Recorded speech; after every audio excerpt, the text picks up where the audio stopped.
आप निष्कर्ष बिहार देखना शुरू कर चुके हैं और मैं हूं आपके साथ पूर्वी राय। आप अगर फेसबुक पर देख रहे हैं तो हमारे चैनल को लाइक और फॉलो करें और आप अगर यूट्यूब पर देख रहे हैं तो सब्सक्राइब करें। एनडीए में सीट बंटवारा हुआ नहीं, बिहार में उम्मीदवारों की घोषणा करने लगे हैं चिराग। 2020 दोहराने की मंशा तो नहीं। चिराग पासवान ने पहले नरेंद्र मोदी सरकार के कई फैसलों पर आपत्ति जताकर भाजपा को संसद में डाला।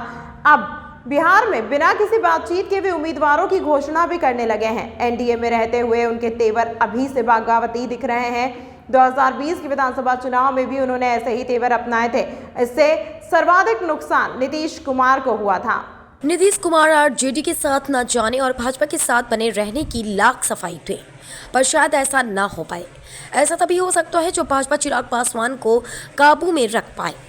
लोजपा आर के राष्ट्रीय अध्यक्ष चिराग पासवान के तेवर देख ऐसा नहीं लगता कि वे भाजपा की भी बात मानेंगे। ऐसा कहने का बड़ा आधार यह है कि बिहार में नीतीश कुमार एनडीए के नेता हैं। भाजपा उनके मातहत चुनाव लड़ने की घोषणा कर चुकी है। एनडीए ने लोजपा के दोनों थड़े शामिल हैं। जीतन राम मांझी की पार्टी हिंदुस्तान अवामी मोर्चा, हम उपेंद्र कुशवाहा की पार्टी आरएलएम, भाजपा और जेडीयू शामिल है। सीट शेयरिंग अभी तक नहीं हो पाया है। सच तो यह है कि सीट बंटवारे की बातचीत भी शुरू नहीं हुई है, जबकि चिराग पासवान विधानसभा सीटों पर अभी से उम्मीदवार घोषित करने लगे हैं।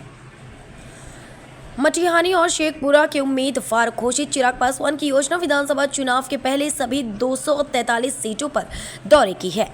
इसी क्रम में वे पहले बेगूसराय के मटिहानी गए, दूसरे दिन शेखपुरा पहुंचे। दोनों जगहों पर उन्होंने अपने उम्मीदवार उतारने की घोषणा की। मटिहानी सीट से 2020 में लोजपा के उम्मीदवार राजकुमार सिंह जीत भी गए थे, लेकिन बाद में उन्होंने जेडीयू ज्वाइन कर लिया था। चूंकि वे अपनी पार्टी के इकलौते विधायक थे, इसलिए दल बदल का मामला भी उनके खिलाफ नहीं बना। चिराग अब भी मटिहानी को अपनी ही सीट मानते हैं। शेखपुरा में उन्होंने स्पष्ट कर दिया कि उनकी पार्टी के जिलाध्यक्ष इमाम गजाली की इस बार चुनाव लड़ेंगे।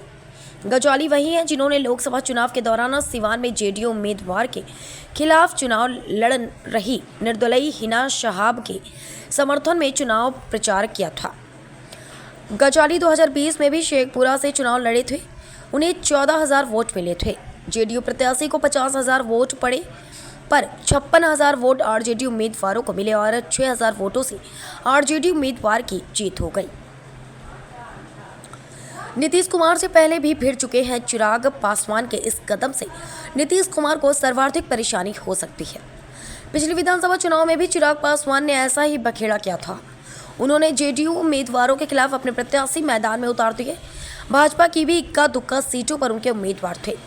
इतना ही नहीं, भाजपा और दूसरे दलों में टिकट से वंचित नेताओं को भी उन्होंने टिकट दे दिया। इसका नतीजा यह हुआ कि जेडीयू की तकरीबन 3 दर्जन सीटों पर नुकसान उठाना पड़ा।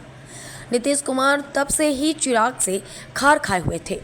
लंबे समय बाद इस बार लोकसभा चुनाव के दौरान दोनों के बीच रिश्ते तब सामान्य हुए जब चिराग की एनडीए में वापसी हुई।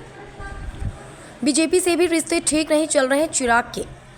भाजपा ने भले चिराग पासवान को उनके चाचा से अधिक तवज्जो दी है, लेकिन वे उसे भी आंख दिखाने से परहेज नहीं करते। चिराग को नरेंद्र मोदी ने अपने मंत्रिमंडल में जगह दी। वे भी चुनाव होने तक अपने को मोदी का हनुमान बताते रहे, लेकिन मोदी सरकार के फैसलों पर जिस तरह उन्होंने अलग स्टैंड लेना शुरू किया है, उससे लगता है कि वे एनडीए में बगावती तेवर अपनाने की ठान चुके हैं। बिहार में विधानसभा की कम से कम 40 सीटों की हिस्सेदारी की वे बात कर रहे हैं। झारखंड में उन्होंने दावेदारी की है। बात नहीं बनने पर अलग चुनाव लड़ने की भी बात कही है। इससे लगता है कि उन्होंने पहले से ही एनडीए छोड़ने का मन बना लिया है। एनडीए में रहकर अगर वे बिहार में भी अभी से उम्मीदवारों की जिस तरह घोषणा करने लगे हैं, उससे उनके तेवर को समझा जा सकता है।